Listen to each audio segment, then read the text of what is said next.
Hi, everybody, and welcome back. I am Danielle, better known as Danielle, a happy medium. And for those who do not know me in the industry, then welcome to my channel, which is all about mediumship, evidential mediumship, all things spiritual, and all things to do with helping you move forward in your development. For those who are my return subscribers, I should say, thank you very much for coming along. Thank you very much while you wait for me. And in today's video, off the back of a class I did on Sunday, we're going to talk about your loved ones and mediumship, how my loved ones helped me in my mediumship, and do your loved ones work in your team? What's the difference between them and guides? And really talk about this because there's a lot of misinformation out there in the industry. So sit back, grab your cuppa, and come along and join me for the next 15-20 minutes. So, as I say, I'm Danielle. Thank you very much for coming along. So, we're going to talk a little bit about your loved ones in the spirit world.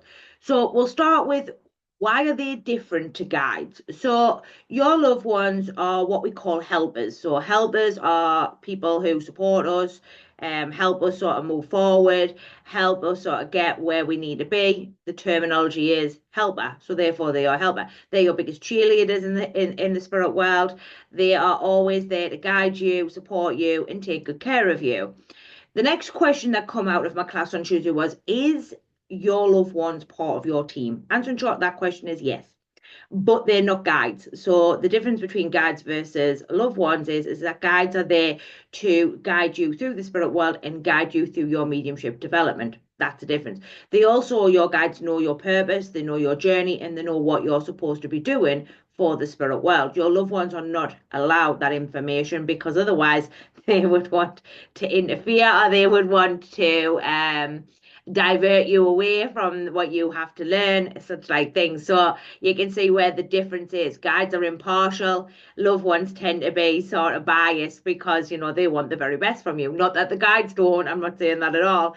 All I'm saying is they understand the journey and they understand what it is that they have to do. The big question come out of my class on Sunday night is do your loved ones work in your team, as in, i.e., a guide? Now, I'm gonna tell you a personal story, and then you may be able to resonate with that. Let me know in the comments box. So, my nana, who's been past many years now, has worked in my team, inside of the team, and has helped me do messages. Now, in the industry, that goes against everything that's said. Now, I can only speak from personal experience, so I do appreciate that everybody has a different opinion, but I can only speak from how it works for me. And my nana has worked in my team and done communication with me very much in the early days, but still from time to time now. Another one of that is my son. So my son helps me. Now he only helps, say the difference, help. He helps me with communications. He doesn't do the communications with me. So in some aspects, my nana has had a big impact in what I do and how I do my mediumship and my communications. My son just helps here and there. The same with the animals that I have in the spirit world. So the animals that I have in the spirit world do the same. They help me with animal communications. That can range from dogs to cats to cows to horses, you name it. I've had all sorts through over the years. I don't particularly stick to one particular sort of bracket. I'm open to doing all different types of animals because they're just as important as our loved ones over there in the other side. So the idea that your loved one cannot be part of your team is actually not accurately true, but it does actually mean it is true as well. Now, the next question that come off the students on Sunday was as well, so how long do they like work in your team for? My nana was in my team in the early days for the first 2 years of my development.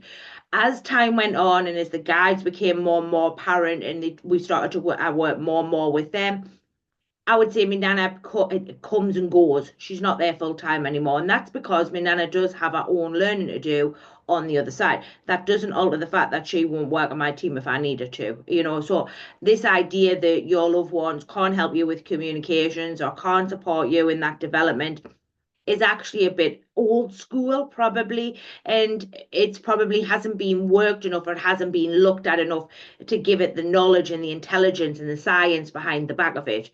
So this one's quite a short one. I thought we'd be here about 15-20 minutes, but actually now we're going to be a bit shorter. The biggest sort of question here, in my opinion, and it's just my opinion through my personal experiences of what I've done within my development: do your loved ones work in your team? Yes. Do your loved ones stay in your team full time? Yes, but only come and go. Are they going to help you with communications? Yes, it doesn't matter whether it's your nana, your grandma, your granddad, the dog, whatever it may be. Yes, it's a show, and that's because I understand that and I've done that. It sort of goes against a lot of what's in the industry. So for me, I would always use. And the biggest question I think you want to ask yourself here is, why would I not use people who want the very best for me and who generally want me to do well in communications, my mediumship, and everything else in between? It would be crazy not to use these people because they are there for the greater good of you. I hope this has answered some of the questions. I hope this has maybe enlightened you a little bit more. If you are struggling in your development, a bit of a hint here, shout for your loved ones. If you haven't got guides in place, use your loved ones. It's one of the things that I do within my classrooms. It's something that works very, very well. It also helps the mind. So the mind's not as fearful because you trust them people. So if you haven't got any guides in place, or you're struggling to get guides in place, or you're just sort of new to mediumship, or you're just finding that your mediumship's not really developing, shout for one of your loved ones. Ask them to come forward, ask them to help you. They will, okay? Have a great week. It's been a pleasure talking to you. I'll see you all on Tuesday. Like, share, subscribe, and take care of yourselves. And like I say, have a beautiful weekend. Big kisses from me and the spirit well. Bye for now.